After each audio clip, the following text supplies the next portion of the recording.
The Draxian border checkpoint hummed with the usual sounds of intergalactic travel. Beings from dozens of species shuffled through security scanners while board officers checked documentation and waved travelers through. It was supposed to be a routine shift for Lieutenant Vaughn and his team, just another day processing tourists and merchants moving through their sector of space. Then Katie walked in. She didn't look like trouble. 19 years old, average height, wearing a faded jacket and carrying a beat-up backpack that had clearly seen better days. Her brown hair was pulled back in a simple ponytail, and she had the tired eyes of someone who'd been traveling for too long. Just another young human on some gap-year adventure, or so it seemed. But Vaughn had been doing this job for 12 years, and something about her set off every alarm bell in his head. It wasn't anything obvious. She wasn't nervous or fidgety like most smugglers.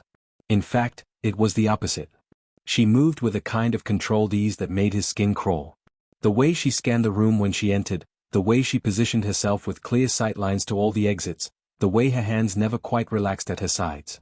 This girl had training. Military training. Vaughn signaled to his officers to pull her aside for additional screening. Katie didn't protest, didn't even look surprised. She just followed Officer Krell to the detention chamber with that same unsettling calm, like she'd expected this all along. The detention room was small and sterile, all white walls and harsh lighting designed to make people uncomfortable. Katie sat down in the metal chair and placed her backpack on the inspection table without being asked. Then she leaned back, crossed her arms, and waited. Most people in this room fidgeted, sweated, made nervous conversation. Katie just sat there like she had all the time in the world. Vaughn entered the room and took the seat across from her. Up close, she looked even younger, almost like a kid. But those eyes told a different story. They were old eyes, the kind that had seen things no teenager should ever see. He started with the standard questions. Name, origin planet, purpose of travel. Katie answered each one in a flat, neutral tone. She was Katie Morgan, Earth citizen, traveling to visit family on the outer colonies. Her papers were all in order, every stamp and signature exactly where it should be. But Vaughn's instincts were screaming at him. He nodded to Krell, who began unpacking the backpack. The first items were exactly what you'd expect. A few changes of clothes, all civilian casual wear. A datapad loaded with movies and music. Some protein bars that looked like they'd been crushed at the bottom of the bag for weeks. Toiletries. A small first aid kit. A worn paperback book with a cracked spine. Nothing suspicious. Nothing illegal. But Vaughn wasn't satisfied. He'd dealt with human smugglers before. Humans were tricky.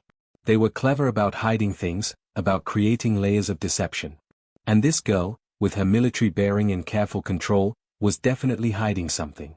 He ordered Krell to check every seam, every pocket, every possible hiding spot. The other officers in the room exchanged glances. They thought he was being paranoid, wasting time on an obvious civilian. But Vaughn had learned to trust his gut, and his gut was telling him this girl was dangerous. Krell's fingers found the irregularity in the bottom of the bag. There was a false panel, cleverly disguised but there if you knew what to look for. He pried it open carefully, and that's when everything changed. Inside the hidden compartment was fabric, carefully folded and wrapped in protective material. Krell lifted it out slowly, and as he unfolded it, the room went absolutely silent. It was a uniform. Not just any uniform. The black and silver combat dress of Earth's Special Operations Division, with the distinctive insignia that every species in the galaxy had learned to recognize and fear. The fabric was pristine, clearly maintained with almost religious care. But it was the metals that made Vaughn's blood turn to ice. They were pinned to the chest in perfect rows, each one representing some act of extraordinary service. Commendation ribbons in colors that signified deployments to combat zones. Campaign medals from conflicts that had made interstellar news. And there, positioned above all the others, was the Star of Valor. Vaughn had only seen pictures of that medal before. It was Earth's highest military honor, given for acts of such extreme heroism that even other species found them hard to believe. The requirements were insane. You had to save lives in direct combat while under fire, demonstrating not just courage but an almost superhuman level of skill and determination. Only a handful of humans had ever received it. And this teenage girl sitting across from him had one. Officer Krell actually took a step backward, his hands trembling slightly as he set the uniform on the table. The other officers stared at it like it was a live explosive. In a way, it was. That uniform represented capabilities that made most species deeply uncomfortable.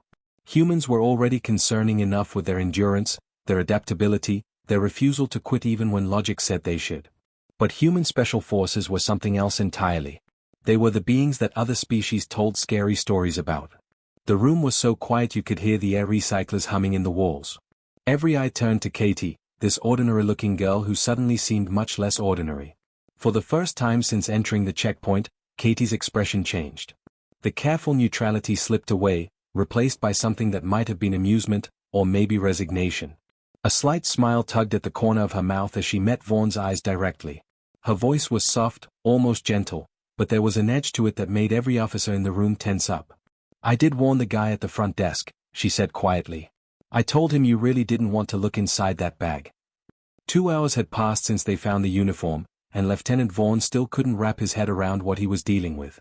He'd spent that time in his office, scrolling through database after database, trying to understand how the girl sitting in his detention cell could possibly be who she claimed to be. Now they sat across from each other in a proper interrogation suite, the kind with recording equipment and reinforced walls. The uniform lay between them in a sealed transparent container, those metals catching the light every time either of them moved. Vaughn couldn't stop staring at the Star of Valor. It seemed to mock him, proof that he'd made a terrible mistake by detaining this girl. Katie sat with her hands folded on the table, perfectly relaxed. She hadn't asked for water, hadn't asked for a lawyer, hadn't asked for anything. She just waited with that same unnerving patience. Vaughn activated his translator and began. His voice came out more uncertain than he intended. "Katie Morgan. Age 19 standard years. According to our records, you're registered with Earth Civilian Exchange Program. You've been traveling through Coalition space for 6 months, visiting cultural sites and attending educational seminars." He paused, gesturing at the uniform. "Yet here you are, carrying military equipment through our territory. So which is it? Are you a student or a soldier?" Katie's expression didn't change. "I'm neither, Lieutenant. Not anymore. I was a soldier. Now I'm just trying to be a regular person." "You're 19, Vaughn said, unable to keep the disbelief from his voice. "Human military service doesn't even begin until 18 in most Earth nations. How could you possibly have earned those decorations?" For the first time, something flickered in Katie's eyes. Not anger exactly, but something colder. Humans can enlist at 17 with parental consent in some regions. At 14 with special waivers if you show exceptional aptitude. I tested off the charts in spatial reasoning, tactical planning, and stress management. The military came to my school when I was 13, ran some assessments, and 3 months after my 14th birthday, I was in basic training. Vaughn felt sick. 14 was barely more than a child by most species standards. The Draxians didn't even allow their young to leave home until 16. "That's barbaric," Officer Krell muttered from his position by the door. Katie's laugh was sharp and humorless. "Maybe. But I wasn't forced. I volunteered. My family needed the money, and I was good at it. Really good." She leaned forward slightly. "By 15, I'd completed Special Operations Selection. Do you know what that involves, Lieutenant? 6 months of tests designed to break you physically and mentally. Out of 300 candidates in my class, 11 of us made it through. I was the youngest by 2 years." Vaughn accessed his database again, pulling up information on Earth Special Operations training. What he read made his stomach turn. Sleep deprivation, extreme physical stress, psychological pressure, survival scenarios that would kill most species. And humans did this voluntarily, even competitively. "By 16, I got my first deployment," Katie continued, her voice flat now, like she was reciting facts from someone else's life. "Nothing major. Security detail on a diplomatic convoy. Then some reconnaissance work. Standard stuff." She paused. Then came Norton Station. Norton Station. Vaughn had looked it up earlier, but he pulled up the files again, reading them with new context. It had been a hostage crisis 3 years ago. A militant group opposed to human expansion had seized a civilian station in neutral space, taking everyone inside prisoner. 180 beings from a dozen species, including 37 children attending an interspecies school. The standoff had lasted 5 days. Coalition forces had surrounded the station, but the militants had threatened to start executing hostages if anyone attempted a rescue. Negotiations went nowhere. The militants' demands were impossible to meet. Everyone had been preparing for a massacre. Then, on the 6th day, it was over. Every single hostage walked out alive. All 26 militants were dead, taken down so quickly and quietly that some hostages hadn't even realized a rescue was happening until it was done. The official report was vague about how it happened. The classified version, which Vaughn had access to as a security officer, was more detailed. 3 human special operations soldiers had infiltrated the station through damaged hull sections. They'd moved through the facility like ghosts, using some kind of advanced stealth technology and techniques that Coalition analysts still didn't fully understand. In 9 minutes of coordinated action, they'd neutralized every threat without firing a single shot that might endanger a hostage. Vaughn looked up from his screen to find Katie watching him with those old, tired eyes. "You were there," he said. It wasn't a question. "I was there," she confirmed. "Me and 2 others. Riley and Jackson. Both older than me, both more experienced, but I was smaller, faster, better at moving without being detected. They called me Shadow because I could slip past sensors that should have caught me." "The children's wing," Vaughn said slowly, remembering the most disturbing detail from the classified report. "The militants had rigged it with explosives." Katie's jaw tightened slightly. For the first time, she looked away from him, staring at something only she could see. 51 separate charges. Crude but effective. They'd wired them to motion sensors and door triggers. If we'd tried a standard breach, the whole section would have gone up, killing everyone inside. "So you went in alone?" Riley and Jackson were pinned down by hostiles in the main corridor. Someone had to get to those kids before the militants decided to detonate manually. I was the only one small enough to fit through the ventilation system without triggering the weight sensors. Her voice had gone completely flat now, emotionless. "I had 23 minutes before their deadline. I crawled through those vents, dropped into the children's wing, and started disarming charges while 4 armed militants tried to kill me." "Why didn't you shoot them?" "Because any weapon's discharge might have triggered the explosives. The charges were old, unstable. So I had to neutralize the threats quietly while working on the bombs." She finally looked back at him. "I disarmed 51 charges in 20 minutes while dealing with 4 hostiles. Hand to hand. Silent. Then I carried out the youngest kids while Riley and Jackson evacuated the others." Vaughn couldn't speak.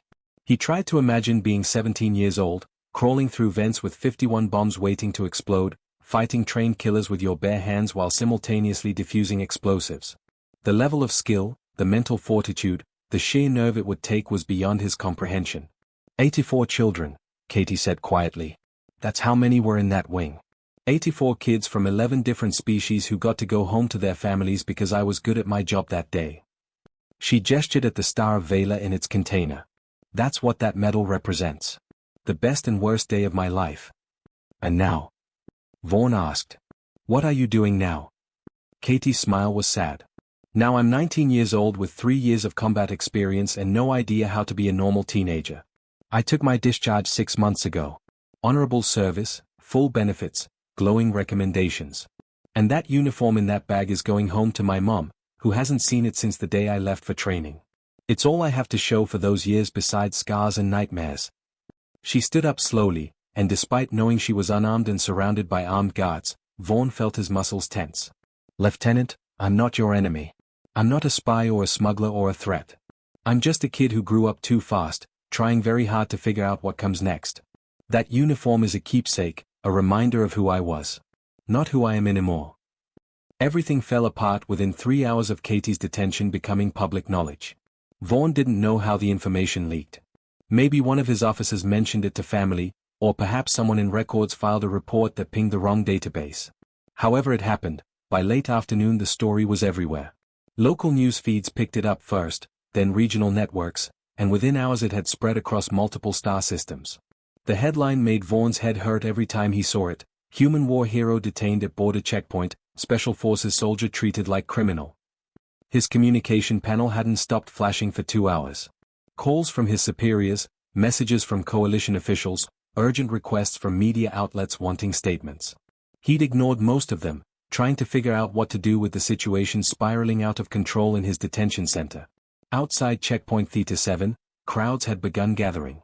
Vaughn watched them on his security monitors, feeling his anxiety spike with each passing minute.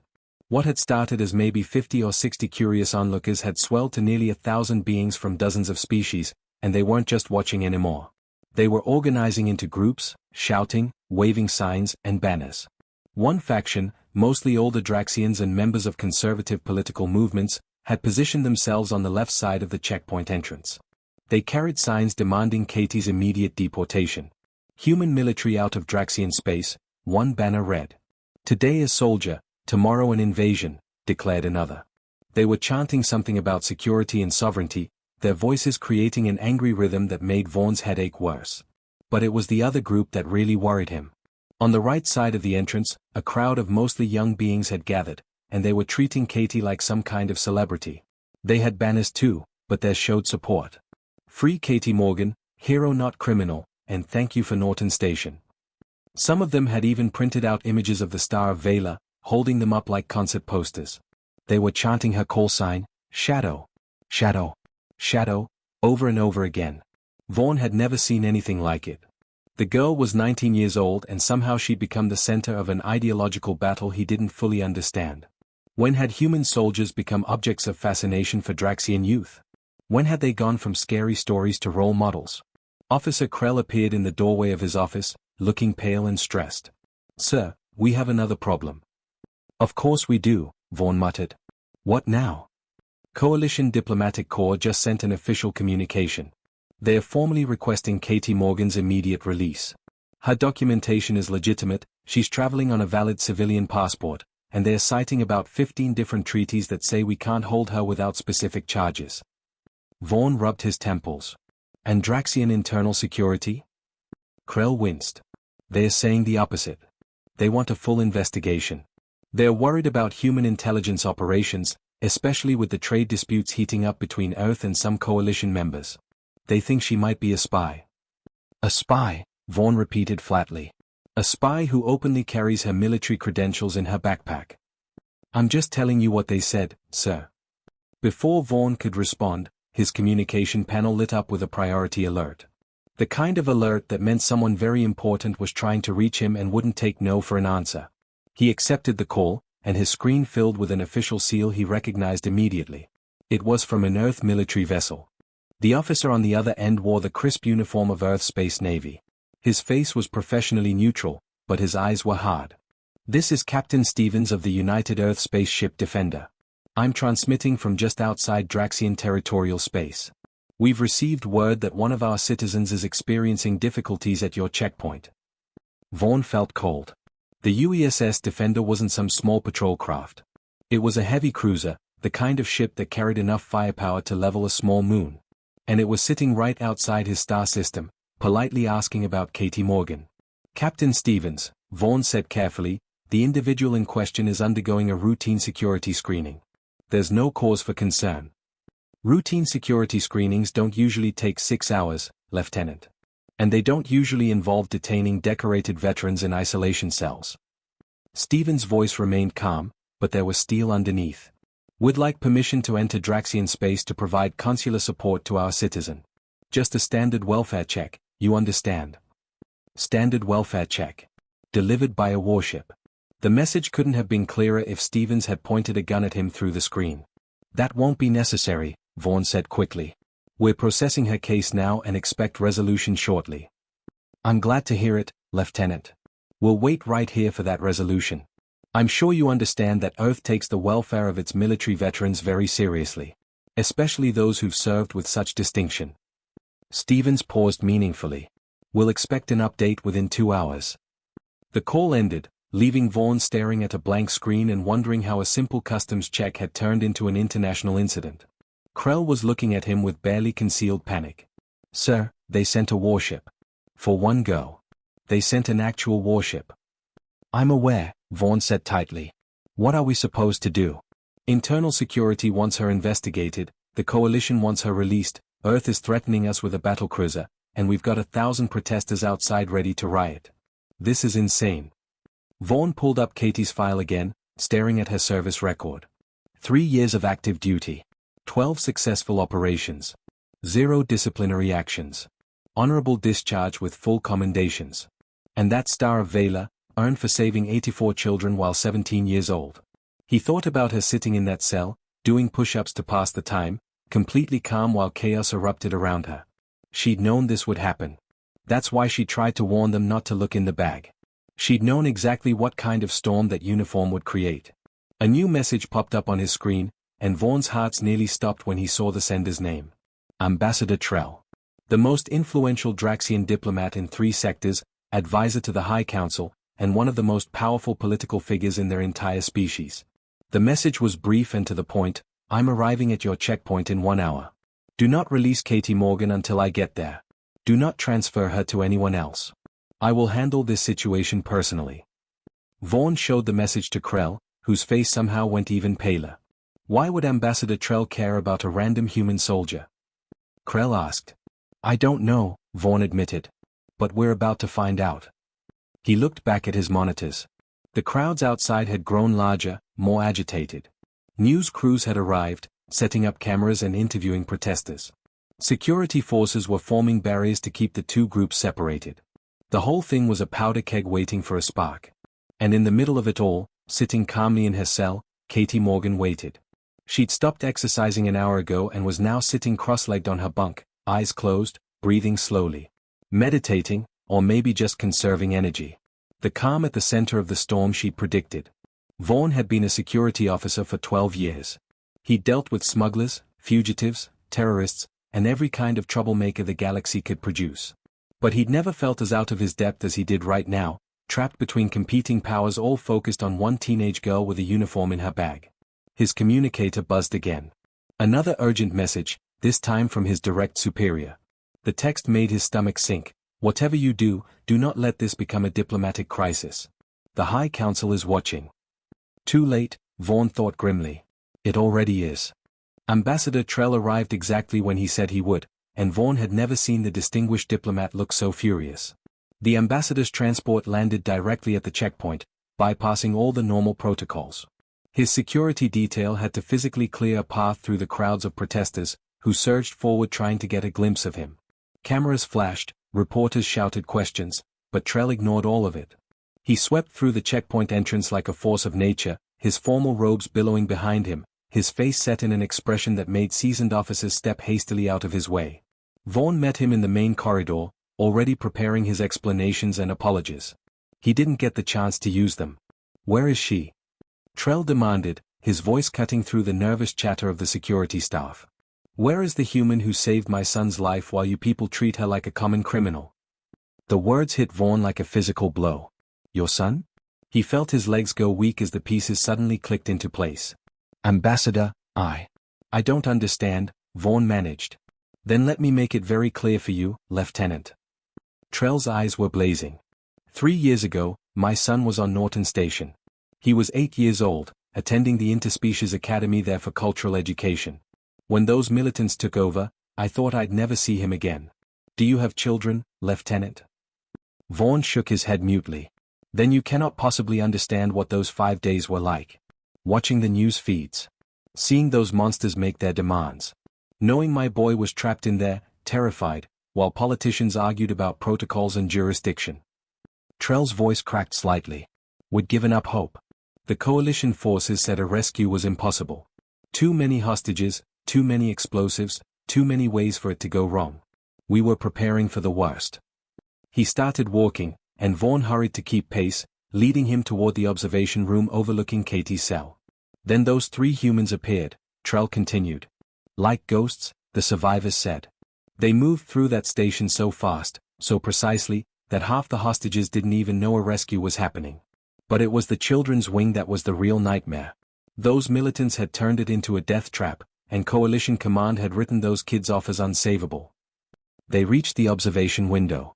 Katie was awake now, standing in the center of her cell doing slow, controlled movements. Some kind of martial arts form, Vaughn realized. Her eyes were closed, her breathing steady, moving through the patterns with fluid grace that was mesmerizing and terrifying at the same time. Trell stopped at the window, staring at her. That girl, he said quietly. That child who's barely older than my son is now. She crawled through hell to save him. Officer Krell had followed them, tablet in hand. He'd been doing research for hours. Ambassador, I pulled all the declassified reports. The hostages gave statements afterward. Multiple witnesses mentioned her specifically. They said she was the one who went into the children's wing alone. What exactly did the witnesses say? Vaughn asked, though part of him didn't want to know. Krell scrolled through his tablet. They said she appeared from the ventilation system like she'd materialized out of thin air. 4 armed militants were guarding the children. The kids said they heard sounds of a struggle, but it was over in less than a minute. Then she was moving between them, working on the bombs with tools she'd carried in. Some of the older children tried to talk to her, ask if they were going to be okay. What did she tell them? Trell asked softly. She told them yes. She promised them they'd all go home. And while she was saying this, while she was comforting scared children, she was simultaneously diffusing 51 separate explosive charges under time pressure. Krell looked up from his tablet. One of the witnesses was a Draxian boy named Kyle. He said she sang to him. Trell's composure cracked. Vaughn saw the ambassador's hands trembling as he pressed them against the observation window. Kyle is my son. He was too afraid to walk when the rescue happened. His legs wouldn't work. He was frozen with fear. The report says she carried him, Krell said quietly. She carried him and 4 other children who couldn't walk. Made multiple trips while her team held the corridor. And the whole time, she was singing. A Draxian lullaby, Trell said. My mother used to sing it to me. I sang it to Kyle when he was small. It's called The Stars Will Guide You Home. It's an old song, traditional, not something outsiders would know. Vaughn was starting to understand. She learned it specifically for him. She learned it in the seconds it took her to scan the database and identify which species were in that room, Trell corrected. She identified the Draxian children, pulled up our cultural database, found appropriate comfort songs in multiple dialects, and memorized them while she was simultaneously plotting her route through the ventilation system and analyzing the explosive layout. That's the kind of mind you're dealing with, Lieutenant. Krell was reading more from his tablet. The psychological evaluation in the classified files says she has what they call extreme multitasking capability. She can process multiple streams of information simultaneously while under severe stress. It's rare even among humans. That's why they recruited her so young. In her cell, Katie had finished her forms. She opened her eyes and looked directly at the observation window. There was no way she could see through the mirrored glass, but somehow Vaughn felt like she was looking right at him. That slight smile appeared on her face again, the one that suggested she knew exactly what was happening on the other side of that mirror. When Kyle came home, Trell said, he wouldn't talk for 3 days. Just sat in his room, holding onto this piece of paper. Finally, he showed it to me. It was a drawing he'd made of the human who saved him. A girl with dark hair and kind eyes. He said she told him she had a little brother back on Earth, and that she was fighting so that kids like Kyle and her brother would never have to be scared. Trell turned to face Vaughn directly, and the lieutenant had never felt so small in his life. That girl in that cell saved 84 children. 37 of them were under 10 years old. 6 of those children were Draxian, including my son. She was 17 years old, Lieutenant. 17. An age when most beings are worried about school and friends and growing up. And she was crawling through explosives and fighting trained killers to save children she'd never met. I didn't know, Vaughn said weakly. I saw the medal, I read the reports, but I didn't know about your son. I didn't make the connection. Why would you? Trell's anger seemed to drain away, replaced by something sadder. The classified reports don't include victim names for privacy reasons. Kyle was just Draxian juvenile male, age 8 in the documents. But he's my son, Lieutenant. My world. And she gave him back to me. Krell cleared his throat nervously. Ambassador, what do you want us to do? You're going to release her immediately, Trell said firmly. With a formal apology from this facility and from Draxian internal security. You're going to clear her record of any suggestion of wrongdoing. And you're going to provide her with security escort to her next destination because there are 1,000 people outside this checkpoint, some of whom might not have her best interests at heart. Internal security is going to protest, Vaughn warned. Trell's smile was cold. Let them. I'm taking this directly to the High Council within the hour. Do you think they're going to choose to defend a bureaucratic overreach when the alternative is publicly honoring the human who saved Draxian children? This will be resolved by end of day, and it will be resolved in Katie Morgan's favor. He looked back at Katie through the window one more time. She saved my son's life while you treat her like a threat. The injustice of that makes me ashamed of my own people, Lieutenant. Fix this. Now. Katie walked out of checkpoint Theta 7 exactly 2 hours and 17 minutes after Ambassador Trell arrived. Vaughn had processed her release personally, his hands shaking slightly as he returned her backpack with the uniform still sealed inside.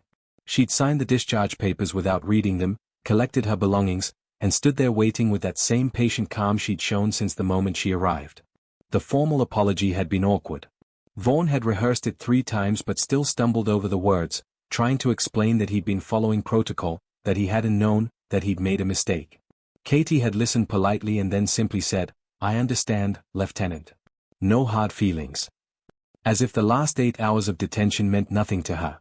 As if she'd expected it all along. But now came the hard part. Walking her through the checkpoint to the main terminal where her connecting transport was waiting. Through the crowds that had been gathering for hours, growing larger and more agitated with each passing minute. Security had tried to clear a path, but there were too many people, too much emotion bottled up and looking for release. Ambassador Trell had insisted on escorting Katie personally. He walked beside her now, his security detail forming a protective barrier around them both. Officer Krell and 3 other checkpoint security officers completed the escort. Vaughn brought up the rear, watching everything nervously, expecting trouble at any moment. The moment they emerged from the secure area into the main terminal, the noise hit them like a wall. Thousands of voices, all shouting at once. The protesters had somehow gotten past the outer barriers, or maybe security had just given up trying to keep them out. They packed the terminal from wall to wall, a sea of different species all focused on the small group making their way through the center. The anti-human faction was chanting something about sovereignty and military occupation, their voices angry and harsh. Some of them were holding up images of human soldiers in combat, trying to paint them as monsters.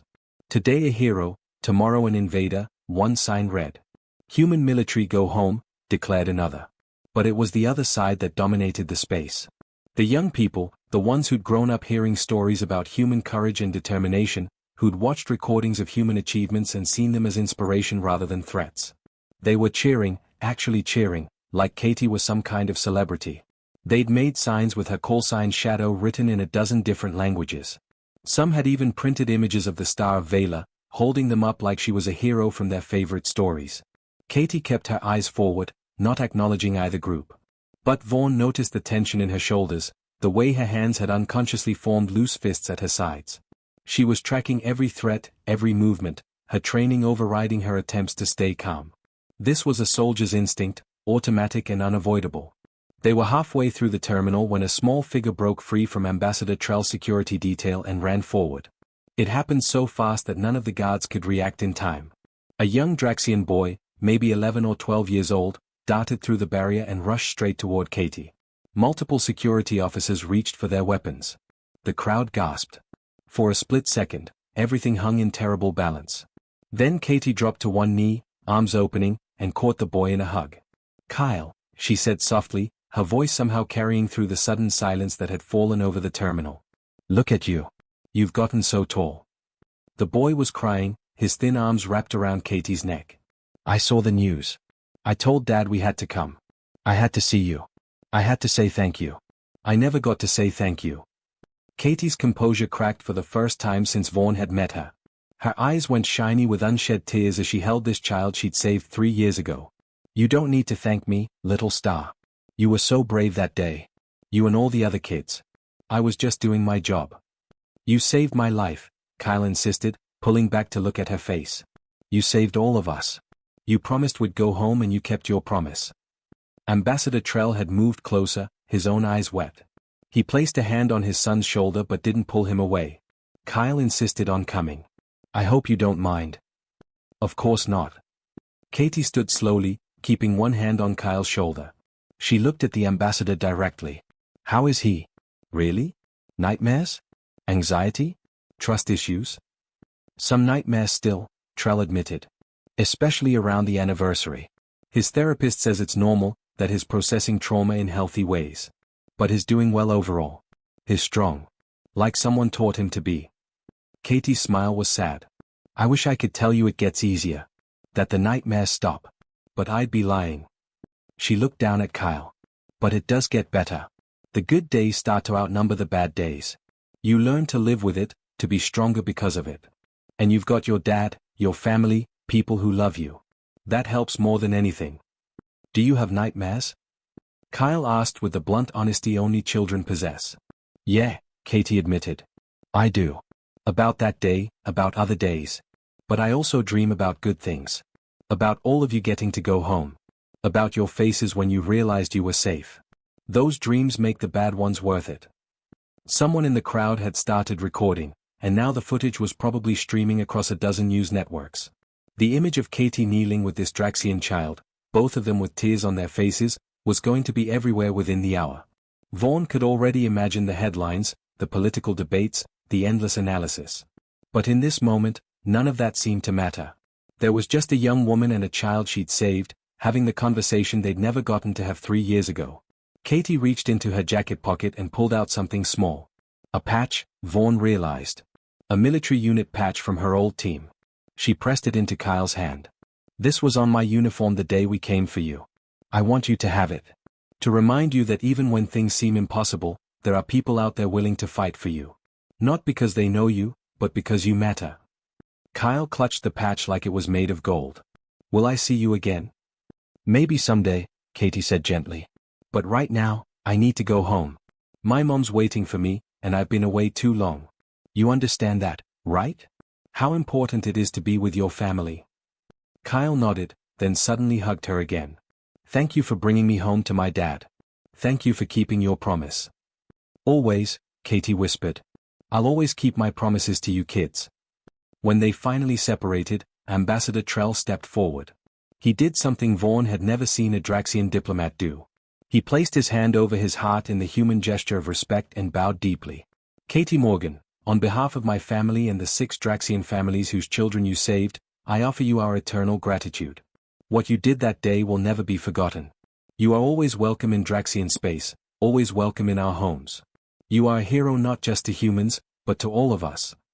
Katie looked uncomfortable with the formality, shifting her weight from foot to foot. I was just doing what anyone would do, Ambassador. No, Trell said firmly. You did what only a handful of beings in the entire galaxy could do. Own that. Be proud of it. And know that there are hundreds of families out there, from dozens of species, who sleep better at night because of you. The crowd had gone completely silent, watching this exchange. Even the protesters seemed subdued, confronted with the reality of what Katie represented. Not an invading force or a political symbol, but a person who'd risked everything for children she'd never met. Katie took a deep breath, squared her shoulders, and addressed the crowd directly. Her voice was steady, carrying across the terminal. I know some of you are scared of humans. Of what we represent, what we're capable of. That's fair. We are capable of terrible things when we need to be. But we're also capable of terrible kindness, terrible courage, terrible love. We're complicated, just like every species here. Judge us by our actions, not your fears. She adjusted her backpack, the one with the uniform inside. I'm going home now. I'm going to try to be a normal person, live a normal life. But I'll always be proud of what I did, of the lives I saved. And I hope that when you see humans in the future, you'll remember that we're not just soldiers or threats or whatever else you've made us into in your minds. We're people. Just people, trying to do right by each other. With that, she turned and walked toward her gate. The crowd parted for her automatically, creating a path through their midst. Some were still protesting, but their voices had lost conviction. Others were openly crying, moved by the reunion they'd witnessed. And some just watched in silence, reassessing everything they thought they knew about humans. Vaughn stood there long after Katie had disappeared into the boarding tunnel, long after the crowds had begun to disperse. Officer Krell appeared beside him, looking as shell-shocked as Vaughn felt. That was? Krell trailed off, unable to find the words. Yeah, Vaughn agreed. It was. 3 days later, a package arrived at Checkpoint Theta 7 addressed to Lieutenant Vaughn. Inside was a bottle of Earth whiskey and a handwritten note on actual paper, something most species had stopped using decades ago. The note was short: Lieutenant Vaughn, thank you for doing the right thing in the end. That's all any of us can hope for, making the right choice when it matters. The whiskey is from my personal collection that my team gave me when I mustered out. Share it with your officers. Tell them that most humans don't bite. We'd much rather shake hands, or mandibles, or whatever appendages work for you. Stay safe out there. Katie. Vaughn pinned the note to his office wall, right next to his commendations and official certificates. It stayed there for the rest of his career, a reminder of the day he learned that the line between threat and hero was thinner than he'd ever imagined, and that sometimes the most dangerous people were also the most necessary. Somewhere in space, on a transport heading back to Earth, Katie sat by a window watching stars stream past in hyperspace. Her backpack rested at her feet, that uniform with all its weight of memory finally going home. She'd done her part. saved her lives, earned her medals, fought her fights. Now came the real challenge, figuring out how to be just Katie again. Not Shadow, not a soldier, not a hero. Just a 19-year-old girl trying to find her place in a galaxy that couldn't decide if humans were saviors or monsters. She smiled slightly, closed her eyes, and let the hum of the engines lull her toward sleep. For once, she didn't dream of explosives or hostages or desperate fights in dark corridors. She dreamed of home.